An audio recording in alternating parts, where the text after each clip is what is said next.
Hi and welcome to another episode of eCom at One, and today's guest is Tony Brooks. Now, Tony is a qualified psychologist, leadership coach and speaker. Works with a lot of brands locally and internationally, empowering leaders to gain confidence, clarity and control. And more importantly, is a fellow Prince obsessive like myself. That's the most important piece, Richard, really, about all of that, yeah. And also very much a trusted advisor to our group of companies here. I've worked with Tony personally for getting up to sort of 10 years now. So we do a lot of sort of leadership work with our management team and myself with Tony. So how you doing, Tony? You okay? No, I'm very good, Richard. As I was saying, I'm back recently from a wet and windy week in Norfolk, but we're all having to adjust our holiday expectations during 2020, aren't we? So yes, I mean, all good. I think it's a bit of a difference from last year's. I think you did about, was it 5 weeks in the States last year? Was it a year before? And then you've had Yeah, 3 weeks in the States, yeah, and what have you. And and I was also supposed to be out in Switzerland with one of my clients this month. And then I got back from holiday to find that Switzerland's now on the no-go travel restrictions. So to try and rework all that or work with them remotely. So yeah, it's I think that's challenging time for us all. Isn't it just? I think that's, going to be this is a bit of a different podcast today, guys, that are listening in. Obviously, we do a lot about the different aspects of running an e-commerce store. We look a lot at the technical side and the sort of the creative and the, driving business and sustaining a business through these tough times.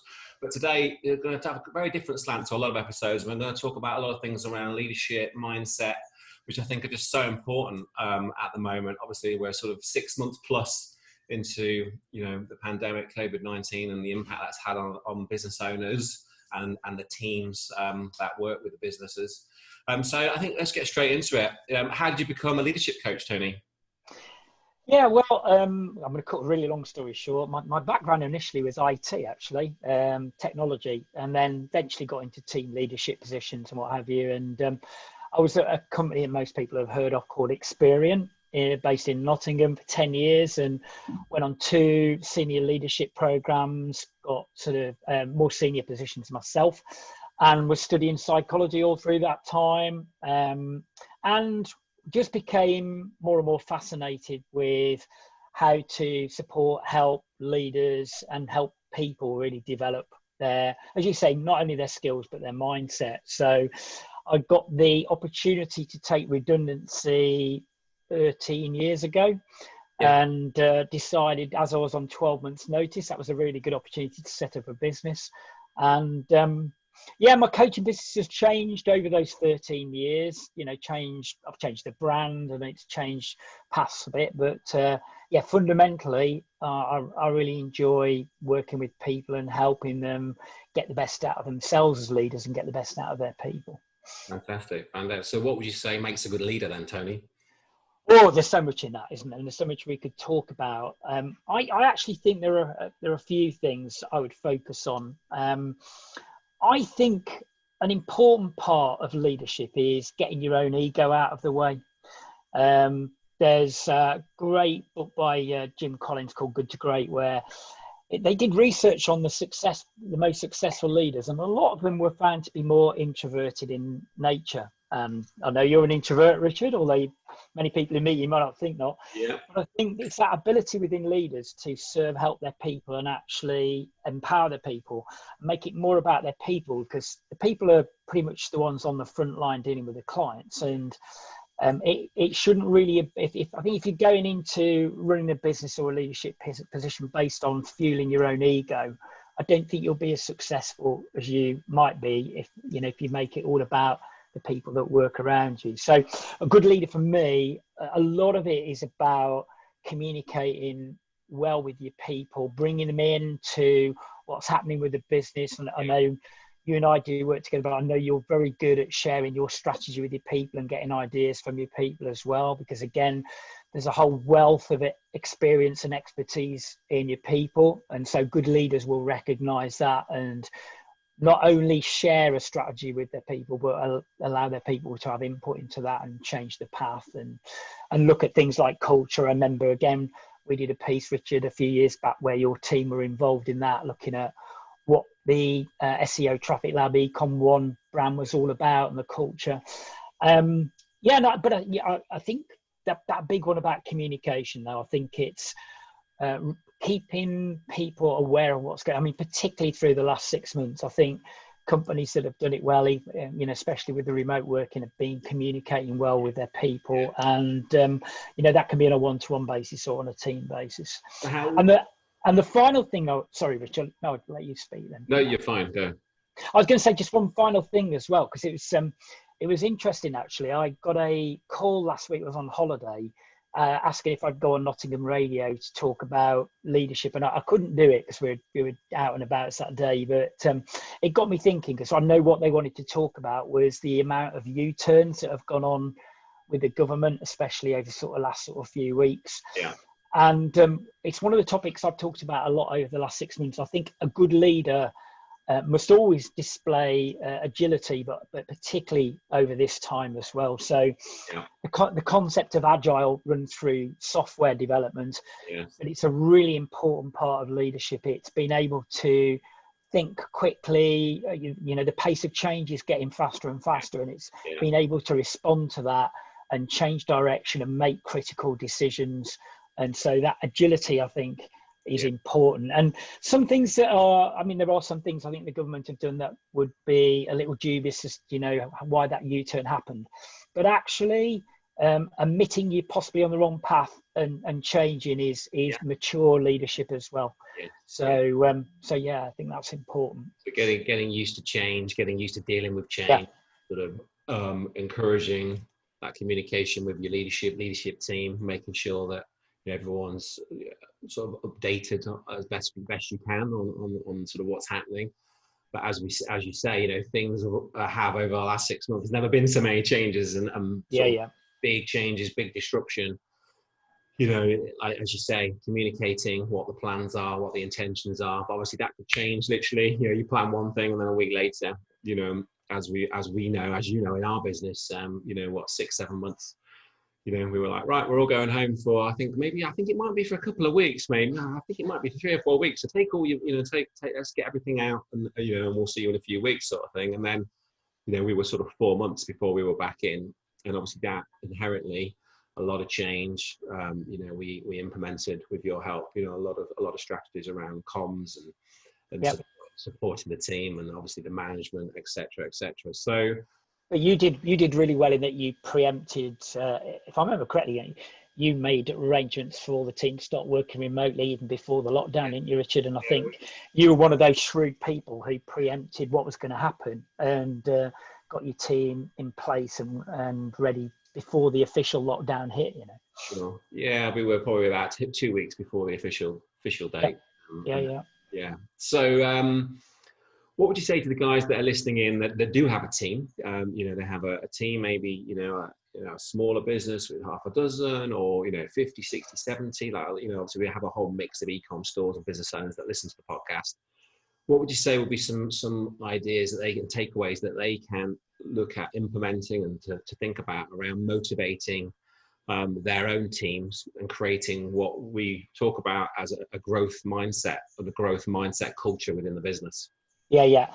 Okay, so there's a number of factors around that. I think I'll start with something simple, which I think a lot of leaders can neglect, to be fair, and not maliciously. I think it's just a lot of leaders are very busy, but I think taking time out to recognize good performance and doing that on the spot. I've been in companies before I was coaching where it was said that the senior leaders were only really seen them when there was a problem.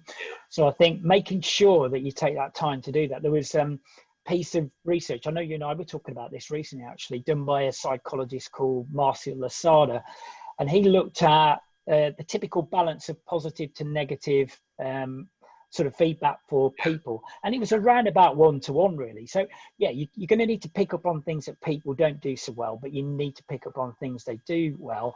And he found that to get more of a high performing team, you're looking at a ratio of around about 3-to-1 up to even 6-to-1. So it's, as a leader, I think it's finding much more time to to speak to people, notice when people have done things well, and ensure that other people alert you when other people have done good work on a project, so you can go over and actually congratulate them or thank them. And again, make it make it more specific about what they've done and all those kind of things. So that's one part of it. I think it's there. Yeah, it's be a tricky one, can't it? Because absolutely, it's so important. But then, as a leader, manager, owner, you get busy. But then you've got to come back to that. Well, you're not going to go anywhere unless your people are happy. They're producing. They're working as a team. So it's just making sure that the communication that you have with them isn't there when you've got to talk about a problem or a situation or a discussion that is a piece of work that maybe just needs a bit more support. It's also recognizing the good work that they're doing throughout, which I think even more so when you've been working. Obviously, a lot of people still working from home and have been working from home for a long time. It's so important for that positive feedback. I totally agree. Yeah, it is. But the balance, I would say as well, and this may seem like a strange one, we're talking about motivating, is to actually deal with underperformance as well.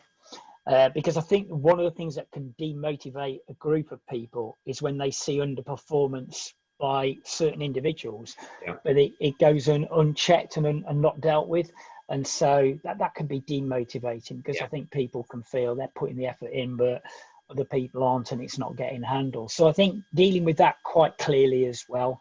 I mean, as you said as well, you touched on the idea of a growth mindset, which comes from psychologist Carol Dweck.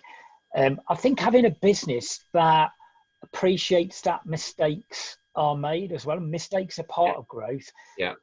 So I think you don't want people making repeated mistakes, but getting people, I don't think you want a culture that's based around fear of making mistakes. I think you want people to try things, make mistakes, but then also have some time to reflect on and review why it didn't work, why the mistake was made, so people get the learning from that. And that's all part of that growth mindset piece that you picked up on. But I think also having that shared culture built around what is the purpose of the organization, so people really know why you're all getting up out of bed every day doing what you do, the difference you make to client, society, whatever your sphere of influence is, but really understanding what it is you're about. And then also those collective values, which everybody knows, and looking at the behavior of people, so it's in line with that, and you get that consistency. I think that can be great for motivating as well, because I think it's just, we all like to be part of a really successful team, don't we? And a team that's aligned and moving in the same direction and all those kind of things. So that's another part of it. I think those things. The one final thing I would mention as well, and again, this is becoming so much more important now, is encouraging and finding time for innovation and creativity within your team. And there was a book I was reading recently called Leadership is Language. So many books, Tony. I think we're going to have about 5 books already in the show notes, I think. Yeah, unfortunately. But I just thought this one really good idea to share, actually. So a lot of the time when a leader gets a team together to discuss maybe a new product idea or solving a problem, they may start the meeting by saying, this is my idea on what we could do. What do you guys think? And basically the concept in the book was that encourages what's called more convergent thinking, i.e. the ideas tend to narrow around what the leader has said in the first place. But if you're having a meeting with your team to discuss, I don't know, creative ideas for a new service or product or what have you, ask them to submit their ideas before independently, so they don't get that influence from the leader, and then you get more what's called divergent thinking. And that's something definitely I thought it was a great notion, actually, but encouraging people to think more. I know that the old classic phrase about more out of the box, but it is about them thinking more broadly, rather than feeling that they need to say something that is in line with what the leader is already thinking on that.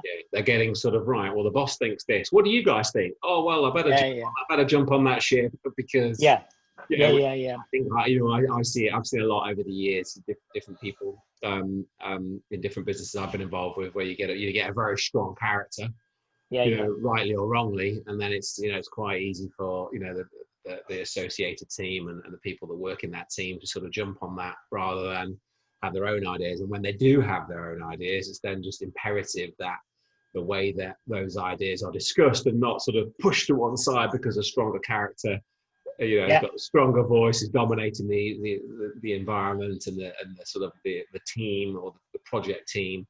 Yeah, the sort of dynamics of a team and the way that you discuss a new idea. Such a good idea. It's such a good one, Tony. Yeah. I thought it was I thought it was just a great little snippet, but I think in broader terms, just encouraging innovation and not stamping down ideas, and that whole thing where having a culture where no idea is a bad idea. Yeah. Get people feeling much more confident bringing forward ideas and knowing that some won't work. Making There's it a safe space to come up with yeah, ideas and yeah, discuss. And obviously, if there's a larger team, might not use everything, but you're going to be heard. It's going to be discussed. Yeah. yeah, Great. So, yeah, what yeah. do you say is one thing that stops people from achieving their goals, Tony? One thing that stops people from achieving their goals.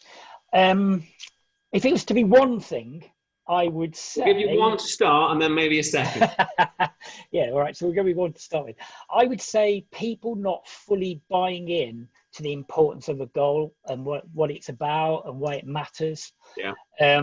Because I think that I know you're very familiar, Richard, with SMART objectives, which is SMART's been used as an expression around goal setting and objectives for a long time.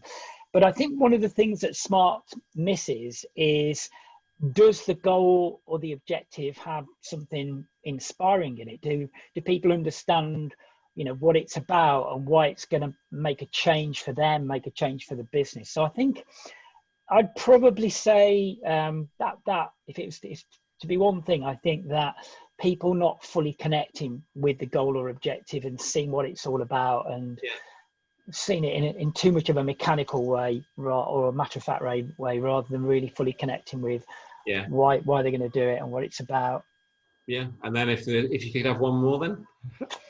Oh, I think as well, actually, sometimes it's a probably similar thing, I guess, is, I know you're really good at this because I sit on some of your appraisal sessions, and I know you do this really well, Richard, but I think sometimes leaders can almost just deliver objectives to people without having people's input into what they think they should be doing. So I use the expression co-creating objectives, because I think it's good to say to the person, what do you think in your role is important for you to be working on? I've got some ideas on maybe 5 or 6 objectives for you the next 6 to 12 months. But what about you?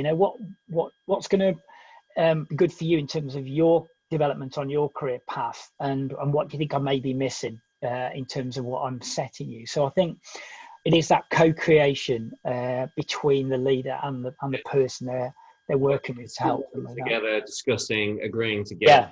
It's the input from both sides rather than just this one.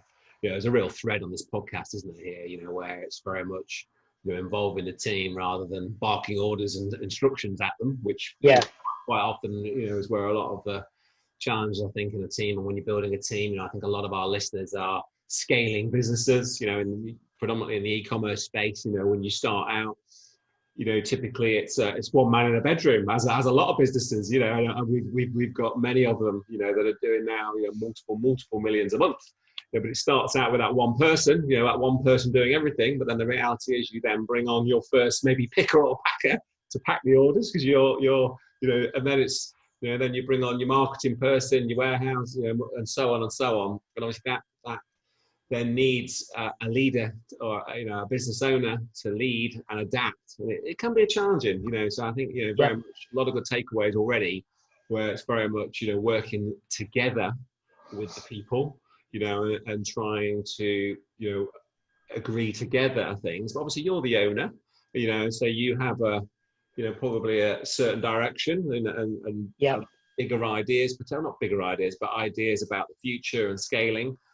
So it's, again, when you're discussing those, I think with the team, you're there, it's given them, they see the bigger picture and where they fit and where they can go and where they can grow. That's what I like to try to do, is sort of say, well, we're working on this particular project. We've always got a lot of projects here and sort of individual projects that all all our team, as you know, have like personal development projects, actual physical projects, you know, and then we get our team together and they get to see, and we discuss with them, you know, our 1 year, 3 year, 5 year plan. And then they can see then where these side projects, sub projects fit into the strand of, you know, whether that's developing a department, developing a series of events, whether that's, you know, around our recruitment process and the sort of people we're looking for. Why are we looking for them? Well, if X, Y, Z happens in the next 6 months, we're going to need a head of X, you know. And I think you just get a lot more buy-in, a lot more enthusiasm in a business, because they can see, you know, they're more likely to stay with that business, I feel, because they see more of a future rather than just well, we're just doing this and I'm stuck here doing this thing. They can see, you know, what the potential progression is in the business as well, you know. Yeah. Yeah. No, So it's a good point there, because I think it is about a leader giving a sense of direction. But yes, then I think it's a leader having being humble enough to know that there's a lot of good ideas in the teams, you know, and allowing the team to influence that direction as well. But yeah, I think people want to see, you know, people in an organisation want to see the leader's got an idea of where they're going, but yeah. they'd like to be able to influence that path as well. Yeah, I think it's that balance.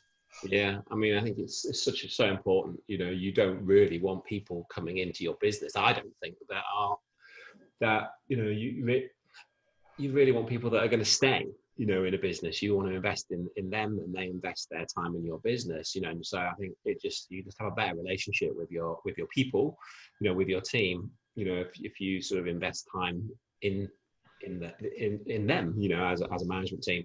But I think that's usually the challenge, is the time, you know, is that sort of that excuse of, well, yeah, do you know, I was supposed to have a meeting with such and such to go through such and such, but we didn't, you know. So I think it's just so important to schedule that time and create that habit of, Yeah. you know, of spending the time with the key people in your business. You know, it's, you know, I have sort of 3 things in my business that I know I'm responsible for, and that's the number one. You know, but Yeah, yeah. it's took some years, to be fair. You know, I know, you know, we're on quite a growth trajectory, can I say it, in our businesses, you know, and it's so key that, you know, the key people and the team, you know, are on board and are, you know, enjoying the journey with us as well. So I touched on habits there. So what Yep. do you say, you know, how important habits are, and what are some of the habits that leaders should be thinking of, and be aware of, to have a successful business and be successful as a leader? Yeah, well, routine's important, isn't it? And I mean, I don't know about other people, yourself and other people listening to this. I'll be honest. I think the last 6 months at times I lost particularly the first couple of months, I think I lost my way with a lot of the good things. Because I know you and I, Richard, have talked in the past about having a good way to start your day. Which for me can be a little bit of reading, some Tai Chi, some exercise, you know, Yeah. all those kind of things. I'm a regular swimmer, so I've not been doing Yeah. that for 6 Yeah. months. I'm planning on trying to get back into the pool this month now. So I think having a good way to start your day actually is fundamental. I also, one of the pieces of it, this sounds simple, but one of the pieces of advice I'd say to anyone listening to this is, well, I'm going to talk about planning in a broad sense in a second, but daily planning. And for me, having a plan done the night before for the following day has been something that's been such a good discipline for me, because I start every day with an idea of what I'm looking to do. I think some leaders can end up just going straight to their email, see what's come in. But I think having a daily plan is a really important habit as well. I would say some of that routine stuff we're talking in the morning should be about physical and psychological, because I think we all get the notion of the fact that if we don't look after ourselves physically, you know, with diet and exercise, that things can go wayward. But same for your mind, really. If you start, I mean, again, one of the bad habits, if I'm honest, one of the bad habits for me has been spending too much time looking at the news over the last 6 months. And if you're constantly feeding your mind with, I mean, yeah, I think you want to know to a degree what's going on, but I think we probably all become a bit obsessive with the news. So it's being mindful of that daily routine and what you do, the good habits and the bad habits, and it's making sure those bad habits are kept in line and what have you. A lot of things there, Tony. I think, you know, being mindful looking back on the days, like you say, did you have a good day? Did you have how did it start the day? Do you know what? I start the day cracking, and I think 9 times out of 10, not always, but 9 times out of 10, you start the day well, you end the day pretty well. And I think that's the great takeaways there. Where planning tomorrow, today, before you go to bed or before you leave the office, depending on and then starting the day well on the sort of health side, which I think working from home has definitely been. We're not saying we're up at 5 doing the 5 things and everything 20 minutes, and it's challenging. It is challenging, isn't it? And that's where it's really pushing through. Trying to stick to those habits, get back to those habits that maybe you had more so when you had that different routine. Yeah, definitely more challenging working from home. Obviously, a lot of people still are, working from home, whether that's 1 or 2 days a week or full time. So obviously, a lot of businesses that are listening in are I've still got people working from home. What sort of advice would you say to employees who have got team members that are still reluctant to come back to work or a bit concerned about coming back to work? Is there any advice you can give those guys? Yeah, it's a delicate one, isn't it? And I've had this issue coming up with some of the clients I've worked with, both in the UK and Europe, over the past sort of, I guess more so obviously the last 2 or 3 months. I mean, the advice I've been given is, first of all, is that we have to accept that everyone's anxiety levels are different.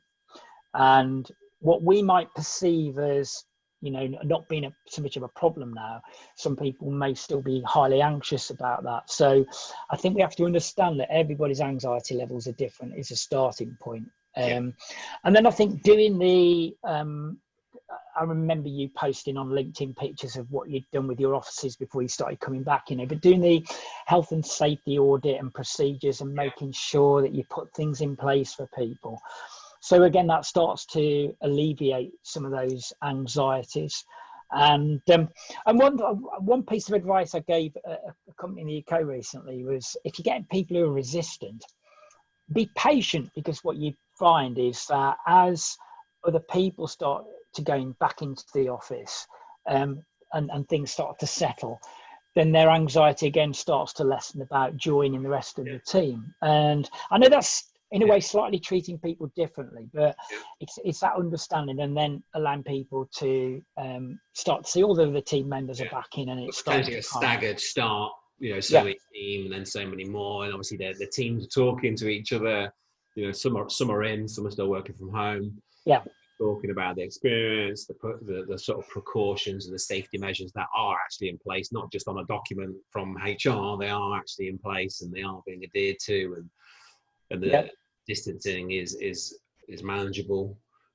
So community. And I know you did. I remember again, you did that well with a couple of people who are more in the vulnerable category, and so that's you staggered things and all that kind of thing. And I guess to be honest, then ultimately though, if you do everything you can that's reasonable, and that you actually need them to be back in the office but they're still resisting, then unfortunately it probably is best to just start to get some HR advice on how you resolve that situation, because there's got to be some understanding both sides here, hasn't there, that if people are needed, maybe not 5 days a week anymore, but if people are needed to be in the office as part of what they do, and you've done everything that's acceptable and reasonable to make it okay for them, then maybe that's where you get some advice on how to resolve that between the two parties, the company and the individual, really. Totally. And I guess, obviously that, there's a huge wave of companies and different e-commerce stores that, a huge proportion of their staff will not be going back and may not be going back for foreseeable future. A lot of office space, in some instances, ending leases and terminating leases and letting their team decide, or work from home more. We're definitely seeing more of that. We are back in our offices. We're very fortunate. We've got a lot of space and a lot of space to grow, but obviously not everyone's in that position and don't want to come back, and they agree with their teams. I know a lot of I've got a friend of mine who's got 800 staff, over 5 floors in a capital city in the UK, and he's got 5 floors. And I think the last discussion I had with him, their lease is up in, they're growing as a business, doing very well. So they're still recruiting, and they're in one of the sort of fortunate industries, but they're reworking things, and they're going to renegotiate their lease and not renew certain elements. I think they're going to go to 3 floors, so sort of 2/3 of their team are going to work from home. But obviously, working from home, what sort of advice would you give around sort of keeping the I know we've touched on it already, but sort of to keep the team productive, to keep the team sort of collaborative and working together? What sort of advice can you give to those that are still going to be doing the remote thing, whether that's the whole team or a lot of the team? Yeah, I think again, a lot of the good sort of, I guess, behaviours and whatever that are part and parcel of being a business when you are all sat in the office together. They don't. I think sometimes we feel when we've gone to remote work and we start to lose sight of those, but they don't necessarily need to go. So, having a probably even more frequent communication, having more. I know you did that, Richard. That having more regular communication with the team collectively, but then also with individuals, and actually as well, not just in a formal sense, but probably just checking in with people more. One of my companies, I was on a call with this morning from the UK. One of the directors recently just did a bit of a tour around people's houses, obviously speaking from a distance outside, but just a nice check-in to see how they're doing and what have you. So all of those kind of things, but not losing sight of things like the agreed culture of the business and how you behave, and making sure that you maybe go back and look at the values for a company, because with remote working, it might if you're going to be doing long-term remote working, it might be need to look at what those values mean in a slightly different way, but not losing sight of them, but thinking about, okay, so how does that value now manifest itself when we've got everybody working from home? We still want to keep that core value is an important thing, but maybe we need to think about the way we behave, to keep in line with that. So doing all those things so you do normally, having, we're so fortunate, aren't we, now with things like I'm working on Zoom today. It's so easy to pull your team together, and I remember actually joining one of your Zoom meetings and what have you. But looking at the strategy and keeping people abreast of what's going on, and can still carry on just in a different. So lots of takeaways there. I think things you can bring the team closer than ever, which we've seen in a lot of clients. And I think as a company, I feel that some of the different departments in our business, they're tighter than ever. They are better personal relationships than ever. I saw a certain team went out for lunch yesterday, which they don't do that often because they're different groups, but the guys that were in went out yesterday and had a nice lunch together. And you can just see the personal relationships flourishing more than ever, which is so key, I think, in a business. That ultimately you're coming to work, or even if you're working from home still, that those relationships, you're spending the majority of your working day or your life. If you're somewhere for 5 years, they are the people. Your family, friends outside of work, absolutely, but you're spending whatever 35, 45 hours a week, depending on where you work, with these people. So I think we've definitely, as a company, become closer as a team, sort of individual relationships. So there's a lot of different things you can do there. So being a good leader, obviously, has sort of been the topic, very much so, of the podcast. But who would you say are some good real world examples of effective leaders that have demonstrated strong leadership and grown and shown sort of a good sort of role models who you think are good to look at and aspire to be like? I think some interesting characters over the years, just to draw out some simple pieces really, is Steve Jobs, not universally liked, and some of his behaviour is strange, but one of the things I took from him, I read a book called Insanely Simple about the Apple culture a few years ago, and I think Jobs was very, and you look at it with the Apple products, the way they're packaged and everything, he had a real focus on keeping things simple.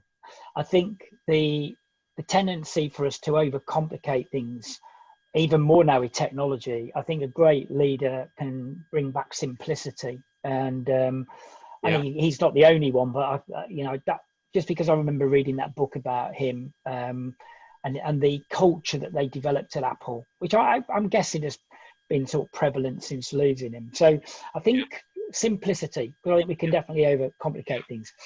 Obviously, if you look at Bezos with Amazon, that's amazing what they've done. I was talking to somebody recently about this. I remember when Amazon started and it was just about buying books, wasn't it? And you just think what they've done now. And so that operational side of it with Amazon, they've I mean, they're not perfect, but they've worked so hard on the way that they operationally deliver a service to customers. Amazing, really. If we were to have been asked 10 years or so ago and say, this is what will be happening, with drones delivering parcels the same day outside your door or wherever it might be, So him, I think for me, I know these are some famous ones, but Richard Branson has always been an influence for me in a couple of areas, really. One is that fun's always been a big core value of his. He likes to do things that are fun and enjoyable. And I think bringing some fun to the working environment and doing things that are fun is important. And he's always been, again, he gets criticism, but I think he's always looked to serve his people well and do well by his people. Again, nobody's perfect, but I think that. And a person I'm going to throw in as a final one, actually, because I was watching a documentary on him yesterday, is our hero, Prince. Hey. Because I think it is that bold innovation as well. What was fascinating about this documentary was Prince was making music available on the internet in advance of Napster, Spotify, whatever. He was trying different models where he was giving away albums with tickets for concerts. It's how he got his album Musicology to #3 in America, because they had to change it after he did that because he got away with it. So he was a fascinating character in the music industry and was always a step ahead of what was going on. And that takes courage, because I think it's doing things that have got an element of risk. And I'm going to flatter your ego, Richard, as well, because I think that we always talk about all these famous characters, but I think what you've done over the years, and especially over the last 12 months, you took some really bold decisions to move the team to a new city, a new office. Again, recently, through all of this that's going on, you're out there looking for 3 or 4 new people. You've shown, I think that, again, that sort of courage to make big decisions and know that, because I think we all know it may not 100% work out.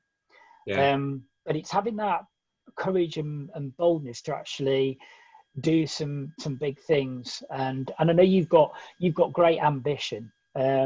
But again, what you've always tempered it with is, I know you very well. We become friends as well, Richard, haven't we? But you're the amount you care about your people as well. I think if you can balance that, I think that's perfect, isn't it? I think if you've got a leader that's ambitious, got ideas where to go, but they don't do it, without taking due consideration and care of their people, that can happen. And on the flip side, I think you can get some leaders who are great with their people and don't necessarily have that sort of direction and that boldness in moving forward. So some famous characters, but seeing as you're the person interviewing me today, and I know you very well, I just sort of pick up on that. Thank you for that, Tony. I think it's the first podcast where I think I've nearly had a little tear in my eye. Sorry about that. I know you get emotional. Some great, obviously some great different angles there. Simplicity, service, innovation, fun. A lot of the sort of the go-to leaders, inspirational leaders that a lot of us are aware of, and obviously there's a lot of books and whatnot that those guys have written, which brings us on nicely, I think, to my final question, Tony. Before we move off, just before we move off that really quickly though, I think when I started a business, you almost think you need to find one person as your model and follow them. And some people do that, don't they? But actually, I think what I've tried to touch on there is that you can find things to admire and model in people unique things from different leaders. And actually, we were having a bit of fun there with the Prince one, because you and I are both big Prince fans. But it was a serious point, because you can look outside of business. You can look at sport. You can look at music. I mean, there's a brilliant book called Legacy, done all about the All Blacks and the culture there, and the way that they led and changed the culture of the All Blacks rugby team, which I'm not a rugby fan, but again, it was a fascinating one. So I think for us all, look outside of what is our normal sort of business zone, and find other people who can inspire us in different ways as well. Yeah, fantastic piece to end on there, Tony. I think some amazing nuggets in the whole podcast. This will go live on Monday, so we will not be messing about with this one. Get this straight out there. Final question then, and we always like to end our podcast on a book recommendation. Now, I think you've rattled off about 7, maybe 8 already. Sorry. You're going to pull back on one of those and spotlight that. But if you have to pick one book for the listeners to read and to spend some time helping them maybe with their leadership, or obviously depending on where you want to go with it. Okay, I'm going to jump. I wasn't going to say this, but I'm actually going to say it now. I'm actually going to recommend a book by Eckhart Tolle called New Earth, and he's also done Power of Now as well. But I was actually going to mention another book, but I'm going to stay with that one, because although it's not a business book, it was transformational for me probably 7 years ago, because it was the very simple thing, just quickly, that I didn't have to be controlled by my thoughts. That I was something above that. It was quite a revelation to me. Even though I've studied psychology all over the years, I think it was that liberating moment reading his book, where you start to appreciate there's a level of consciousness above our own thoughts, and we don't have to be gripped by our thoughts and follow them down some dark paths sometimes, and all those kind of things. That's gives us all as individuals immense power. So I would say Power of Now and New Earth. If people haven't come across them, and I would back that up as well completely. Have some difficulties with their thinking. In the last 10 years, I've read twice the Power. Yeah. New Earth once. Yeah, amazing pair of books. So the guys that listen to the podcast, if they want to find out more about yourself, Tony, where's the best place to reach out and connect with you? I guess probably, I've got the website, thetonybrooks.com and the leadershiptrainingworkshop.com, but I'm very active on LinkedIn. So people can find me on LinkedIn and connect, and I do quite a lot of regular posts on there. So it'd be always good. And obviously, if people connect with me on there, just say, I found you via Richard's podcast. It'd be nice to know. But those 3 places, but probably LinkedIn's the best one, really. Thank you, Tony. It's been a pleasure. Thanks for being on the podcast. Yeah, pleasure.